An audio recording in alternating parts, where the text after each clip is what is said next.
Estamos de volta com o Gazeta Entrevista para o nosso primeiro bloco e hoje nós temos a satisfação e a honra de receber aqui a ex-senadora, ex-ministra e fundadora do Rede Sustentabilidade, a acreana ilustre Marina Silva. Seja bem-vinda, muito boa noite. Obrigada, Rogério.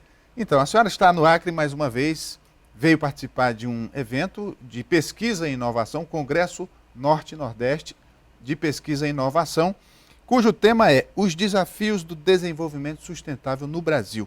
Tema que a senhora conhece em profundidade. No entanto, é uma discussão perene essa, né? Como estamos nesse tema? Estamos com um dos maiores desafios da história da humanidade, porque trata-se de mudar o modelo de desenvolvimento. Quando a gente diz que precisa sair de um modelo, do atual modelo para um modelo sustentável, na prática nós estamos dizendo que esse modelo é insustentável. E é insustentável em relação a quê? É inviável em relação a quê? É inviável do ponto de vista econômico, porque nós vivemos hoje uma grave crise econômica, é inviável do ponto de vista social, temos uma grave crise social, cerca de 2 bilhões de seres humanos vivem com menos de $2 por dia, recaindo sobre eles pobreza, falta de saúde, educação, segurança, moradia. Temos uma grave crise ambiental, onde temos perda de biodiversidade, contaminação da água, do ar que a gente respira, erosão do solo, desertificação e o grave problema das mudanças climáticas que está aquecendo o planeta. E como se não bastasse, temos uma crise política.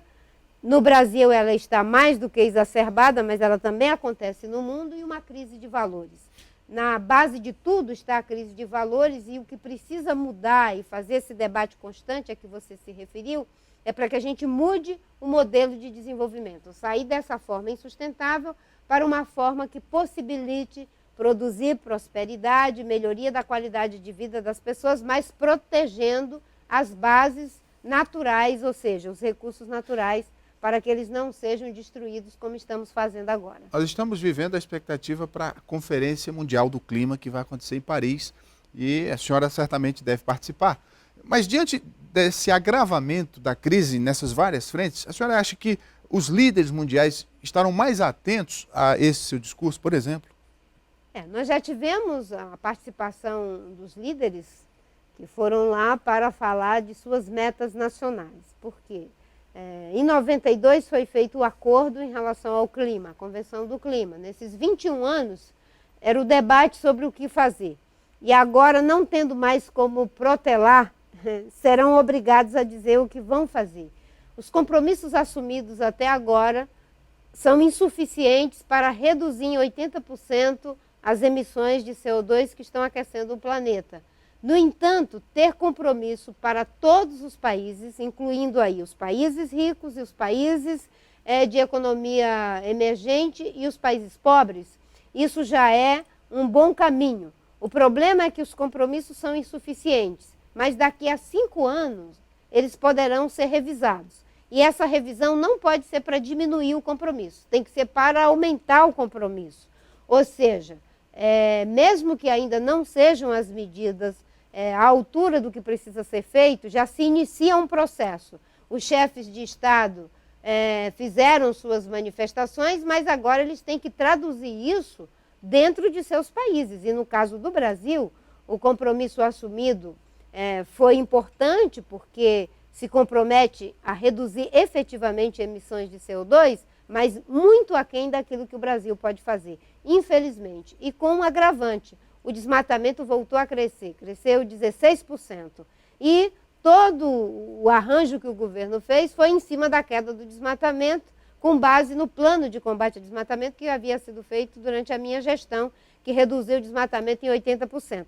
No atual governo ele voltou a crescer, portanto, o Brasil terá que resolver esse problema tanto no que concerne à geração de energia, no que concerne ao uso da terra com a agricultura, no que concerne às emissões pela indústria e pelo desmatamento. Quando se discute a política ambiental, naturalmente que tem que se levar em consideração o desenvolvimento. O Brasil vive uma crise econômica. Quer dizer, para preservar o meio ambiente, retomar a condição que o Brasil tinha de progresso, essa crise, ela dificulta ainda mais a mudança de rumo ou ela é uma oportunidade a mais? Eu vejo a crise como algo gravíssimo. Esse país era um país que até ontem era considerado digamos assim, um país com grandes oportunidades. De repente a gente vê a inflação voltar a crescer, os juros fora de controle, o país em recessão, o país totalmente desajustado do ponto de vista fiscal, o país vivendo uma das piores crises política, econômica, social e de gestão. Isso não é bom, obviamente. E num governo muito frágil, os grupos começam a fazer as chantagens no governo. E aonde é que eles vão chantagear? Para diminuir os direitos dos índios, para diminuir a agenda de proteção ao meio ambiente, para diminuir o direito dos quilombolas, para flexibilizar o licenciamento. E o governo, como não acha esses temas importantes, ele vai entregando.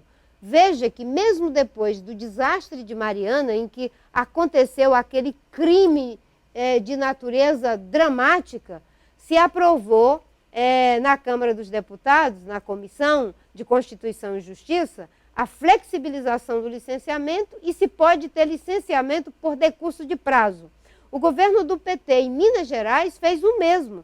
A partir de agora, em Minas Gerais, licenças poderão ser dadas pelo secretário de Meio Ambiente, ou seja, licenças políticas. Então, a pergunta que eu fiz, eu já tenho a resposta. A crise piora a situação. A crise piora a situação para quem não tem compromisso. Quando se tem o compromisso, a crise poderia ser, inclusive, usada para buscar novas alternativas. Novas alternativas de como fazer os investimentos da forma correta. Não se pode fazer sacrifício com ajuste fiscal para continuar investindo em energia fóssil, por exemplo. Hoje, o megawatt-hora de diesel, de carvão e de gás custa R$ 750. Mas essa o megawatt-hora de energia de biomassa custa R$ 250.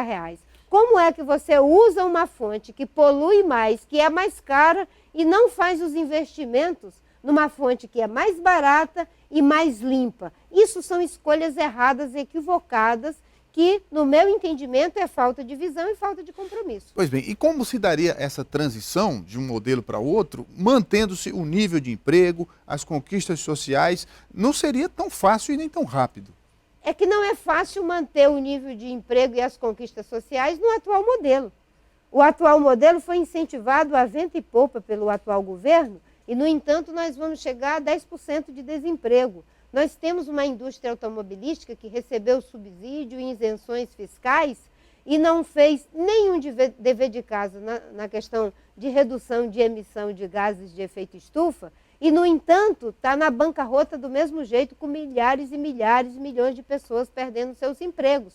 Talvez uma busca de novas alternativas possa gerar novos empregos. Você sabia que na China, por exemplo, que se está investindo pesadamente em energia eólica, tem uma geração de emprego enorme com base nessa nova fonte de energia e que aqueles que estão produzindo os equipamentos para a geração de energia limpa, hoje estão produzindo tecnologia, inovação e mais emprego para a sua sociedade. Ou seja, o atual modelo está estagnado, mas tem um outro modelo que pode ser estimulado, gerando emprego, melhoria da qualidade de vida e ainda protegendo o planeta. Recentemente a senhora foi cobrada no desastre de Mariana, em outras ocasiões também, porque suas posições sempre trazem algo de vanguarda no cenário político. E, eventualmente, a senhora se mantém em silêncio.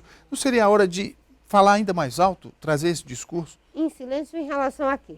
A posições políticas, por exemplo. Não, eu não estou em silêncio, eu estou falando. Eu falo nos espaços que me são dados. Eu não sou político de colocar uma melancia no pescoço para tentar aparecer.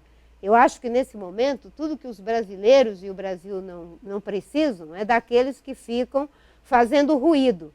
Esse é o momento de você se colocar assumindo posição, pensando em como vai resolver a crise para dar um rumo para a nação. Essa tem sido a minha postura. E em relação ao caso de Mariana, é uma injustiça e uma mentira os que dizem que eu não me manifestei. Eu me manifestei e tenho me manifestado nos espaços que me são oportunizados.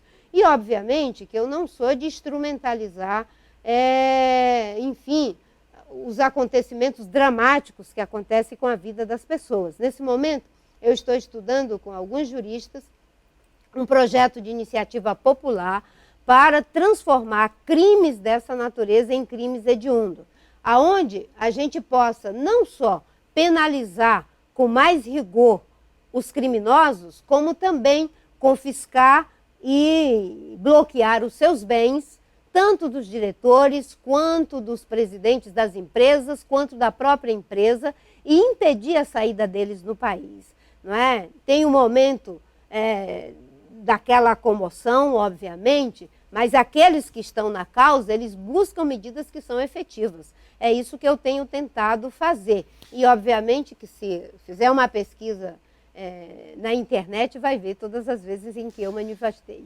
Não dá para falar nessa mudança de rumo sem mexer na conjuntura política. Nós temos aí o fato mais recente, hoje à tarde, o presidente da Câmara deu prosseguimento ao trâmite na casa do processo de impeachment da presidente. A senhora já chegou a se manifestar sobre impeachment. A senhora mantém o mesmo pensamento, ou seja, esperar um novo momento para o povo brasileiro se manifestar numa eleição, por exemplo? Nós, nesse momento, vivemos uma crise dramática no Brasil. Eu nunca imaginei que nós iríamos viver uma situação como essa. Desde 2010 que eu estou dizendo que o atraso na política poderia nos levar ao que está acontecendo.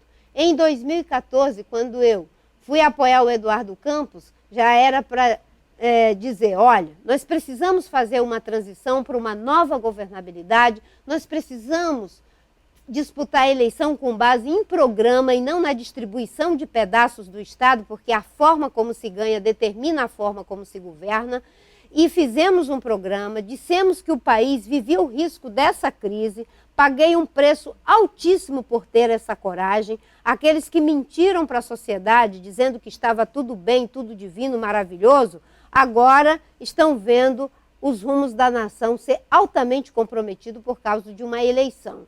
Então, a nossa posição é a seguinte: não admitimos viver sob chantagem. Quando nós identificamos as provas contra o presidente da Câmara, em relação às graves denúncias e as provas que foram juntadas contra ele, encaminhamos ao Conselho de Ética, juntamente com o PSOL.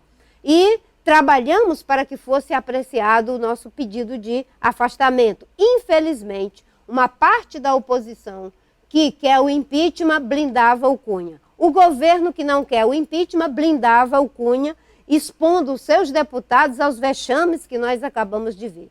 Agora, por pressão da sociedade, foram obrigados a aceitar o nosso pedido no Conselho de Ética.